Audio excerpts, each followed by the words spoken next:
अस्सलामुअलैकुम। आज की इस वीडियो में हम बात करेंगे ट्राइकार्डिन कैप्सूल के बारे में। ट्राइकार्डिन एक मॉडर्न ट्रेडिशनल चाइनीज मेडिसिन है और ये चाइना में सबसे ज्यादा बिकने वाली, सबसे ज्यादा सेल होने वाली ये मेडिसिन है। ट्राइकार्डिन कैप्सूल में एक्टिव इंग्रेडिएंट डेंशिन फार्म होता है। डेंशिन एक चाइनीज प्लांट हर्ब है जिसकी रूट्स इस्तेमाल की जाती हैं और इसमें कुछ और कंपोजिशन की जाती है और कुछ इंग्रेडिएंट्स इसमें ऐड किए जाते हैं। और ट्राइकार्डिन जो है स्टेट ऑफ FDA और मिनिस्ट्री ऑफ हेल्थ चाइना से ये FDA अप्रूव्ड ड्रग है। अब हम बात करते हैं ट्राइकार्डिन कैप्सूल के इंडिकेशंस, इसके यूजेस, इसके इस्तेमाल के बारे में। तो ट्राइकार्डिन कैप्सूल के बारे में हम ये कह सकते हैं कि ये सिर्फ एक मेडिसिन, सिंगल जो रेमेडी है, दिल के तमाम मसाइल, दिल की तमाम बीमारियों को ठीक करने की सलाहियत रखती है। जिन अफराद का ब्लड प्रेशर कंट्रोल नहीं रहता, मेडिसिन लेने के बावजूद भी ब्लड प्रेशर नॉर्मल नहीं होता, और जिन अफराद में कोलेस्ट्रॉल हाई होता है, कोलेस्ट्रॉल हाई होने की वजह से खून की नालियां सख्त हो जाती हैं, उनमें हार्डनेस हो जाती है और खून की नालियां तंग हो जाती हैं। तंग नालियां होने का ये नुकसान होता है कि एक तो ब्लड प्रेशर उन अफराद में मुसलसल हाई रहता है, और दूसरे वो मर्द व ख्वातीन अगर थोड़ा सा भी हैवी काम कर लें, सीढ़ियां चढ़ें या तेज तेज चलें, तो उन अफराद में बहुत ज्यादा सांस फूलना शुरू हो जाता है, दिल की धड़कन तेज हो जाती है, और कुछ अफराद में तो दिल की धड़कन तेज होने के साथ साथ छाती में दर्द यानी कि एंजाइना होना शुरू हो जाता है। तो उन अफराद में इन तमाम मसाइल को ख़त्म करने के लिए ट्राइकार्डिन कैप्सूल बहुत ज़्यादा इफेक्टिव, बहुत ज़्यादा फ़ायदेमंद है। इसके अलावा ट्राइकार्डिन कैप्सूल में एंटी प्लेटलेट और एंटी थ्रोम्बोसिस प्रॉपर्टीज़ भी हैं, यानी कि जिन अफराद में खून गाढ़ा हो जाए या खून का लोथड़ा बनने का खतरा हो, तो खून को पतला करके खून का लोथड़ा यानी कि ब्लड क्लॉट या थ्रोम्बोसिस बनने का जो खतरा होता है उसको कम करता है। ट्राइकार्डिन कैप्सूल के बहुत अच्छे रिजल्ट्स मिलने के बाद मेडिकल स्पेशलिस्ट और कार्डियोलॉजिस्ट इसको फर्स्ट लाइन ट्रीटमेंट में रखते हैं। जैसा कि जिन पेशेंट्स में एंजाइना हो, उन पेशेंट्स में एंजाइना को रिड्यूस करने के लिए,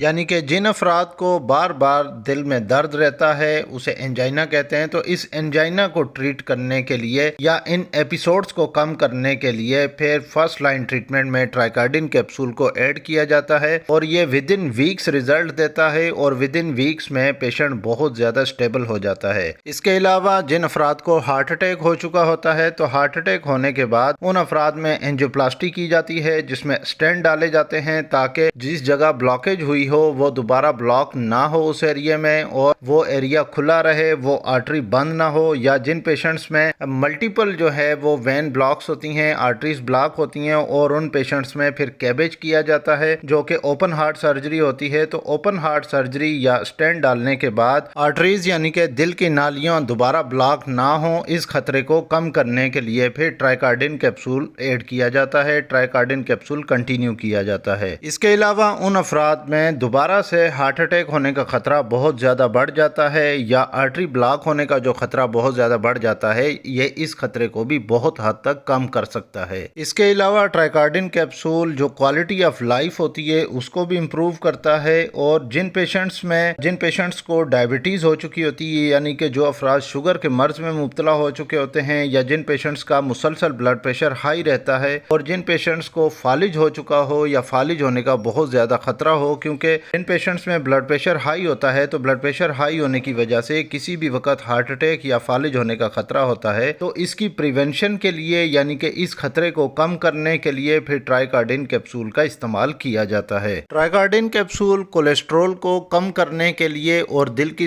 नालियों को साफ करने में बहुत ज्यादा अहमियत रखता है। जिन अफराद में कोलेस्ट्रॉल, चाहे वो ट्राइग्लिसराइड हो, चाहे वो टोटल कोलेस्ट्रॉल या LDL कोलेस्ट्रॉल या HDL कोलेस्ट्रॉल, जिन अफराद में, यानी कि जिन अफराद में गुड कोलेस्ट्रॉल ना इम्प्रूव हो रहा हो, ना बढ़ रहा हो, क्योंकि गुड कोलेस्ट्रॉल अगर कम हो जाए तो गुड कोलेस्ट्रॉल कम होने की वजह से भी उन अफराद में किसी भी वक्त हार्ट अटैक होने का खतरा बहुत ज्यादा बढ़ जाता है। अब हम बात करते हैं ट्राइकार्डिन कैप्सूल के डोजेज के बारे में कि इसका तरीका इस्तेमाल क्या है और इसको कितने अरसे तक इस्तेमाल करना चाहिए और इस्तेमाल करते वक्त किन बातों का खास ख्याल रखना चाहिए। तो ट्राइकार्डिन कैप्सूल की जो स्ट्रेंथ होती है एक कैप्सूल की, वो 250 मिलीग्राम का ये एक कैप्सूल होता है, और इसका डोज डिपेंड करता है पेशेंट की कंडीशन पे, पेशेंट की डिजीज पे, यानी कि बीमारी कैसी है, पेशेंट की बीमारी की नोयत कैसी है, उसी के हिसाब से ट्राइकार्डिन कैप्सूल इसका डोज एडजस्ट किया जाता है। और ट्राइकार्डिन कैप्सूल का इस्तेमाल कॉम्बिनेशन में किया जाता है, यानी इस मेडिसिन के साथ साथ दूसरी मेडिसिन भी एडजस्ट की जाती हैं। और ट्राइकार्डिन कैप्सूल कॉम्बिनेशन फॉर्म में इस तरह दूसरी मेडिसिन लॉन्ग टर्म ट्रीटमेंट में चलती हैं, इसी तरीके से ट्राइकार्डिन कैप्सूल को भी लॉन्ग टर्म ट्रीटमेंट में ऐड किया जाता है। अब एथेरोस्क्लेरोसिस यानी कि दिल की नालियां ब्लड प्रेशर की वजह से, ब्लड प्रेशर हाई रहने की वजह से बहुत ज्यादा सख्त हो गई हों,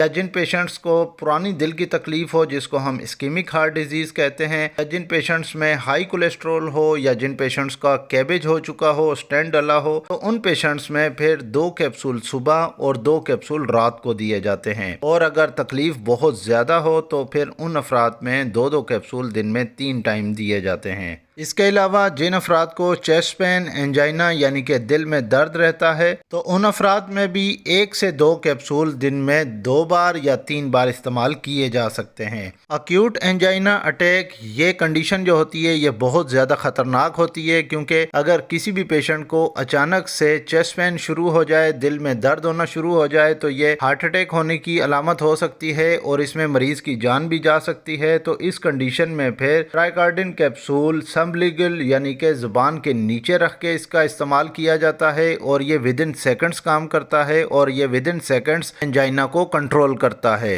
अक्यूट एंजाइना अटैक में फिर ट्राइकार्डिन कैप्सूल का तरीका इस्तेमाल ये है कि 2 कैप्सूल आपने इस कैप्सूल को खोल लेना है। जो कंटेंट है इसमें, मटेरियल है, जो इसमें सब्सटेंस है, जो मेडिसिन है, वो डायरेक्टली आपने अंडर द टंग यानी कि जुबान के नीचे डाल लेनी है, और ये विद इन सेकंड्स जो है वो डिजॉल्व हो जाती है, और विद इन सेकंड्स ये पेशेंट में काम करती है। और इसका सबसे एक बड़ा फायदा ये है कि सबलिंगुअल यानी कि जुबान के नीचे इस्तेमाल करने से ये पहले मैदे में नहीं जाएगी, मैदे में जाके एब्जॉर्ब नहीं होगी, क्योंकि वो एक लंबा प्रोसीजर है और उसमें मेडिसिन टाइम ले जाती हैं। तो सबलिंगुअल इस्तेमाल करने का फायदा यह है कि ये डायरेक्टली ब्लड स्ट्रीम में डिजॉल्व हो जाती है, ब्लड स्ट्रीम में जो है वो सर्कुलेट करना शुरू हो जाती है, और ये विद इन सेकंड्स काम करती है। अक्यूट एंजाइना, चेस्ट पेन में सबलिंगुअल इस्तेमाल करने से यानी जुबान के नीचे ये कैप्सूल इस्तेमाल करने से अगर 5 मिनट के बाद भी एंजाइना, चेस्ट पेन कंट्रोल ना हो रहा हो, तो 5 मिनट के बाद इसका डोज रिपीट किया जा सकता है ताकि एंजाइना को कंट्रोल किया जाए। अक्सर लोग ये भी सवाल करते हैं कि ट्राइकार्डिन कैप्सूल जो है वो खाने से पहले इस्तेमाल करना चाहिए या खाने के बाद इस्तेमाल करना चाहिए। तो खाने के से पहले भी इसको इस्तेमाल कर सकते हैं और खाने के बाद भी इस्तेमाल कर सकते हैं, लेकिन इसका जो बेस्ट मेथड है वो आफ्टर मील यानी कि खाने के बाद इसको इस्तेमाल करें। इसके अलावा जैसा कि Tricardin capsule as a preventive care यानी कि प्रोफाइलैक्सिस में भी दिया जाता है, ताकि किसी भी पेशेंट को हार्ट अटैक होने से या स्ट्रोक होने से या दिल की नालियां बंद होने से बचाया जा सके, तो फिर उन अफराद में 1 से 2 कैप्सूल दिन में 2 बार इस्तेमाल किए जाते हैं। अगर हम बात करें ट्राइकार्डिन कैप्सूल के साइड इफेक्ट्स के बारे में, तो ट्राइकार्डिन कैप्सूल जैसा एक